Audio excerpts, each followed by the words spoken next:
going on, everybody? Matt Malatesta here. This is the VYPE Coaches Corner. We're talking to all these coaches across the state of Texas that have willed this team or willed their team to the state semis. We're here with Cibolo Steele's David Saenz. Coach, man, nothing like the Knights football in San Antonio. That is such a proud program. Just talk about what it's like to be the biggest game in town in San Antonio. It's a great feeling to still be playing this late in December in the semifinals. I think it's been about 6 years since we made a run this deep, and it's great for our football program, our school, and our community, and for the city of San Antonio as well. So it's anytime you can you play in late December, it's always a great feeling. The community is wild about football there, and they could be wild for a couple of years. I don't think people realize how young y'all are, as it relates to, your top playmakers. You got a quarterback who's just a junior, I think, and Chad Warner. This guy has had a tremendous season, throwing the ball, 35 touchdowns. Just talk about what he's meant to your offense. He's he's the the glue that sticks our offense together. He started as midway through the first game last year as a sophomore. Against a really good Brennan team last year. He came in at half, and then he took the reins in, and he's played every game since then. Just his poise and his decision making, able to keep his eyes down the field when he's scrambling around, and just his demeanor is helps keep our offense calm. When things aren't going right, and again his accuracy and his arm strength, and he's just getting better and better week in and week out. You've got Jalen Cooper also. You love a good running back. A quarterback loves a good running back. And just talk about receiver and running back for that matter. Just talk about those two guys, Jonathan and Cooper, what they've done for you all to really kind of be a very balanced offensive attack. Yeah, those two guys, you talk about Jalen Cooper, he's broken most of our records this year receiving wise, and he's not only is he a great route runner and but his work ethic, he's a great run blocker. He does the little things it takes to be an elite receiver. At the high school level, it's just the ball's around him, he's going to go up and get it, and that's what you love in a receiver.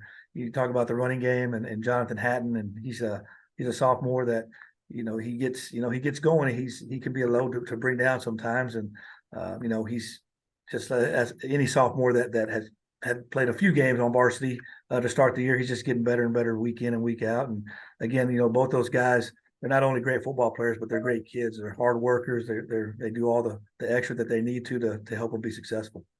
You talk about the keys to this game. What are y'all going to really need to exploit this weekend? More than anything, we got to take care of the football. Offensively, you get this deep in the playoffs, everybody's going to be extremely well coached. Everybody's going to be extremely talented. You got to take care of the things you can control. Take care of the football. Try to eliminate the pre-snap penalties and not get behind the chains against these physical, fast, well-coached defenses. So those are a few things that we can control on our end of it. Is take care of the football, try to create some turnovers, and then try to eliminate any of the pre-snap penalties.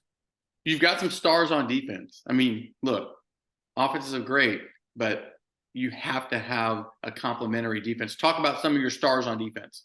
We had 3 of our 4D linemen are returning. You got Jalen Jones, Jacob King, and Abden Mata. Those guys have done a tremendous job for us, all year. We've been playing with the motor, and they may not be the biggest guys out there, but they give it their all, for 48 minutes that they're on the field.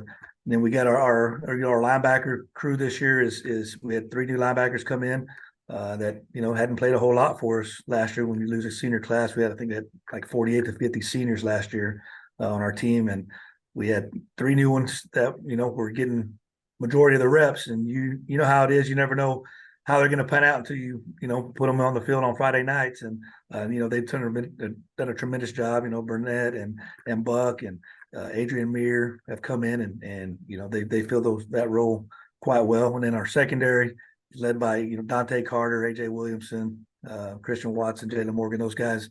Anytime you have a D line that can put pressure, that helps on the back end, and it helps to have a couple D1 guys back there rolling the secondary for you.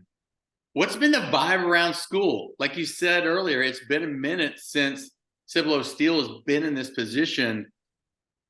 How has it been just walking the halls? What's the energy like? The energy's awesome. You can see it in the school building, you can see it in the community, you see it in the practices. It's just a great feeling, great time to continue to still be playing football, and but you can see it throughout the entire community. And like you said, when you walk to that school building, there's a little different vibe and a little different atmosphere for the game this Saturday. Starting in August, thoughts on, did you see this team or this group of kids or this class being able to put a season like this together? Yeah, you every offseason you evaluate, your personnel, you evaluate your leadership and what the pieces you have coming back. And we knew we had some pieces that we thought that could help us, make a run and be successful. And again, some of those pieces are, you're projecting them and you want to know how they're going to play because a lot of them haven't done it. And again, you play a tough early pre-district schedule, and you're going to get put those guys in the fire real quick to find out if they can play or not. And after that Lake Travis loss, we had to reevaluate some things, whether it was personnel, whether it was schemes, whether whatever it might be. We had 4 new offensive linemen that are starting for us this year, and like I said, new linebackers, and we had some guys that in some young guys playing in spots that hadn't had a whole lot of experience. So that is those are the reasons you set up your preseason schedule the way you do. And then but yeah, looking back at the offseason, we knew we had a chance to be pretty good. We just didn't know until you get those first couple games in the season under your belt. You don't have a lot of gray hair. You must not be able to see me too well. But that game against Dripping Springs last week, 28-20, what a ball game. Just talk about the confidence after a game in beating an opponent like that. Dripping Springs is a really, really good team.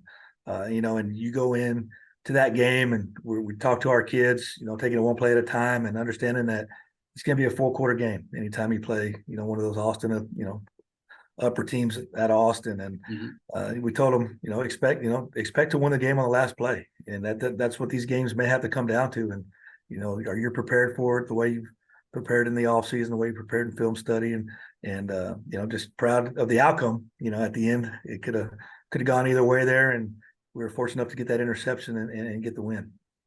Well, Coach, this is one of the big boy football brands in the state of Texas.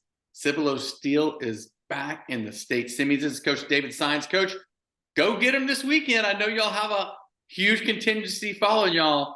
It's great to see the Knights back in the spotlight. Well, I appreciate you, and I appreciate all that y'all do for Texas high school football. Whether it's the coaches, whether it's the kids, spotlighting these programs, it's just awesome. I can't thank you guys enough. All right, Coach. Well, go get them. Go Knights. Thank you. We'll see you.